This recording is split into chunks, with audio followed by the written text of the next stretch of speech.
এই পাকা আমের সিজনে যদি আপনারা এই ডেজার্টটা করে না খান তাহলে কিন্তু একদমই মিস করবেন।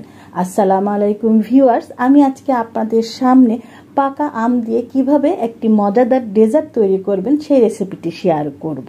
সেই জন্য আমি প্রথমেই যেই কাজটা করব, এখানে আমি একটা ব্লেন্ডার নিয়েছি, সেখানে আমি দুটা পাকা আম টুকরো করে কেটে নিয়েছি। কেটে এখন এটাকে আমি ব্লেন্ডারে ব্লেন্ড করে নেব। ব্লেন্ড করে নিয়ে আসলাম, এই যে এরকম ঘনত্বটা হবে। এখন একটি বাটিতে 1/4 কাপ তরল দুধ নিয়েছি। এখন এইখানে আমি 2 টেবিল চামচ পরিমাণ যে আমটা আমি ব্লেন্ডার করেছি সেটার পিউরি নিয়ে নিব। নিয়ে ভালোভাবে এই দুটি উপকরণ মিশিয়ে নেব। চুলায় একটা হাঁড়ি দিয়েছি, সেইখানে আমি যে আমটা ব্লেন্ডার করেছি সেটা আমি অর্ধেকটা দিয়ে দিলাম। দিয়ে এখানে আমি দিয়ে দিব 2 টেবিল চামচ পরিমাণ চিনি। দিয়ে ভালোভাবে এই মিশ্রণটাকে ভালোভাবে আমি 5 মিনিটের মতন জাল করে নেব। জাল করে নেওয়ার পর এরকম জেলির মতন হয়ে আসবে। এখন একটি পাত্রে আমি হুইপড ক্রিম নিয়েছি, সেইখানে দিয়ে দিব 2 টেবিল চামচ পরিমাণ এই ডানো ক্রিমটা।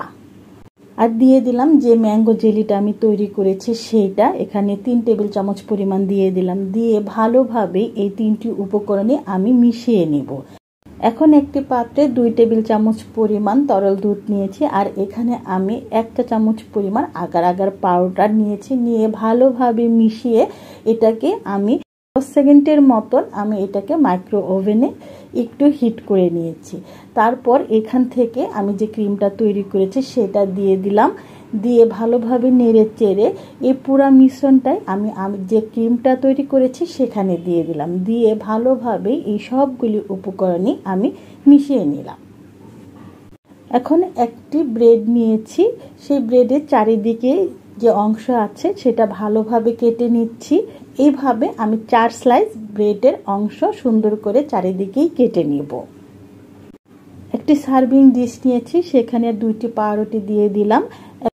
এখন দুধে যে আমি আমটা মিশিয়ে নিয়েছিলাম সেই আমের পিউরিটা দিয়ে দিচ্ছি সুন্দর করে। দিয়ে এটার উপরে আমি যে ক্রিম তৈরি করেছিলাম সেই ক্রিমটা আমি দিয়ে দিব। দিয়ে সুন্দর করে স্প্যাচুলার সাহায্যে সমান করে দেব। এখন দিয়ে দিব আমি যে ম্যাঙ্গো জেলি তৈরি করেছিলাম সেটা, আর আমি দিয়ে দিব ফ্রেশ যে আমি আমটা ব্লেন্ডার করেছি সেটা। এই দুটি মিশ্রণই আমি ভালোভাবে দিয়ে উপর দিয়ে একটু স্প্রেড করে দিব। এখন এর উপরে দিয়ে দিব আবার 2টি স্লাইসের ব্রেড। দিয়ে এর উপরে আমি আবার সেই দুধের মিশ্রণটা দিয়ে দিব। দিয়ে এর উপরে যে ক্রিমের মিশ্রণটা তৈরি করেছি সেটা দিয়ে দিব। দিয়ে ভালোভাবে এর উপরে আমি স্প্যাচুলার সাহায্যে সুন্দর করে সমান করে নেব। এখন এর উপরে যে জেলি আছে সেটা আমি দিয়ে দিচ্ছি অল্প অল্প করে।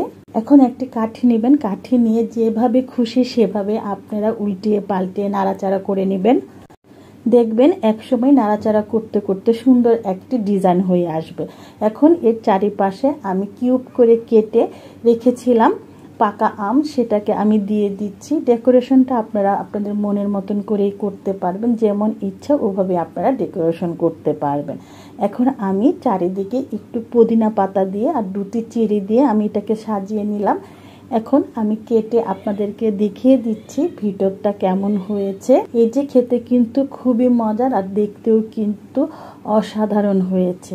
খেতে অনেক মজা লাগবে, বাচ্চারা অতি সহজেই কিন্তু এটা খেতে যাবে। এরকম একটা ইয়ামি ডেজার্ট অবশ্যই আপনারা এই পাকা আমের সিজনে তৈরি করে খাবেন।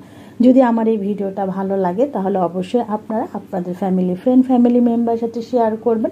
সবাই সুস্থ থাকবেন, সবাই ভালো থাকবেন। আল্লাহ হাফেজ।